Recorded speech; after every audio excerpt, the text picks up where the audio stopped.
जी हाँ साथियों, आइए आज के आउटसोर्सिंग कच्चे क्रम से जुड़ी कुछ खबरों को जल्दी से जान लेते हैं। कहाँ से क्या खबर आई है, तो सबसे पहली खबर दोस्तों देख लेते हैं यहाँ पर जॉब सिक्योरिटी एक्ट से रिलेटेड। तो जॉब सिक्योरिटी बिल पारित करते समय कर सकते हैं बड़ी घोषणाएं। साथियों यहाँ पर सीएम नायब सिंह सैनी जी जब विधानसभा में साथियों ये जो ऑर्डिनेंस है उसको रखा जाएगा विधानसभा के पटल पर जॉब सिक्योरिटी वाले को, तो इसमें अतिरिक्त कुछ कर्मचारियों को लाभ देने की उम्मीद जताई जा रही है। और यहाँ पर इसी के संबंध में बताया गया है कि कोई अलग से बड़ी घोषणाएं कर सकते हैं जॉब सिक्योरिटी एक्ट, जब उस पर चर्चा होगी, उस पर बातचीत की जाएगी। तो यहाँ पर आप लोग देख पाएंगे बताया गया है 50,000 रुपये वेतन की शर्त हट सकती है। कुछ ऐसे पद भी शामिल हो सकते हैं जो अभी तक अध्यादेश में शामिल नहीं है। यानी कि अध्यादेश में जो कुछ भी बताया गया है, जो लिखा गया है, जो कंडीशन है, उन कंडीशन के अलावा भी कुछ कर्मचारियों को दोस्तों इसमें शामिल किया जा सकता है।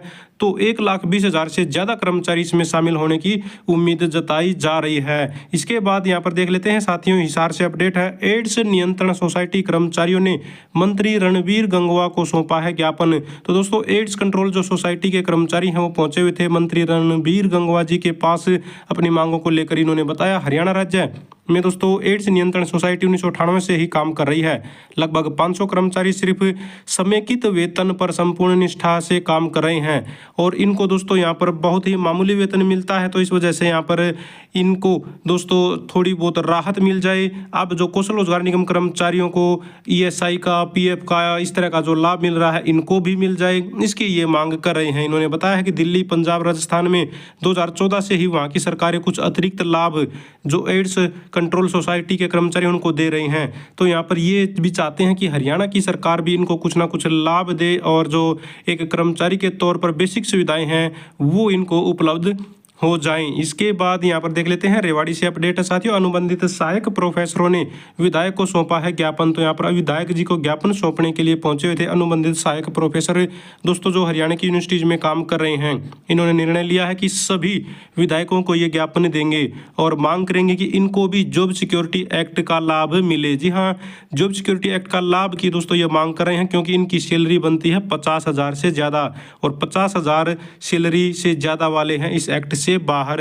तो अब जो कॉलेजों के प्रोफेसर हैं दोस्तों, कच्चे जो एक तरह से कह सकते हैं वो, उनको तो दोस्तों पार्ट 2 के नाम से जॉब सिक्योरिटी एक्ट के तहत लाया जा सकता है। तो ये चाहते हैं कि उस पार्ट 2 में इनको भी शामिल कर लिया जाए। यानी कि जो कॉलेज वाले प्रोफेसर हैं, जो कॉलेज के लेक्चरर हैं, उनके साथ साथ यूनिवर्सिटी के जो प्रोफेसर हैं उनको भी शामिल कर लिया जाए। एक्सटेंशन लेक्चरर हैं जो कॉलेजों में काम करवा रहे हैं, तो ये चाह रहे हैं कि उनके लिए जब पॉलिसी बन सकती है, क्योंकि उनके लिए सरकार ने कमेटी बना रखी है, तो उनके लिए जब पॉलिसी बन सकती है तो इनको यानी कि यूनिवर्सिटी वालों को भी शामिल करना चाहिए। अगर कॉलेज वालों को शामिल करने पर विचार कर रही है सरकार। तो यहाँ पर ये मांग लेकर पहुंचे हुए थे विधायक जी के पास। और यहाँ पर साथियों एक और देख लीजिए अपडेट। यहाँ पर हरियाणा के 36 आरोही स्कूलों के कर्मचारियों के नियमितीकरण की मांग 7 साल से लटकी।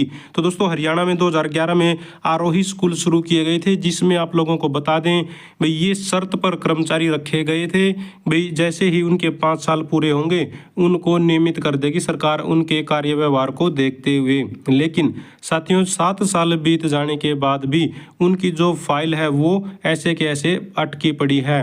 अब कई बार कागज मंगवा चुके हैं, जो अधिकारी हैं, जो सरकार है, कई बार आदेश दे चुकी है, वही फाइल उनकी तैयार हो चुकी हैं, लेकिन वो फाइलें कहाँ अटकती हैं, वो कागज मंगवाने के बाद भी कहाँ रुक जाते हैं, आज तक किसी को नहीं पता। तो यहाँ पर 7 साल से दोस्तों आरोही स्कूलों के ये जो कर्मचारी हैं वो इंतजार कर रहे हैं पक्का होने की।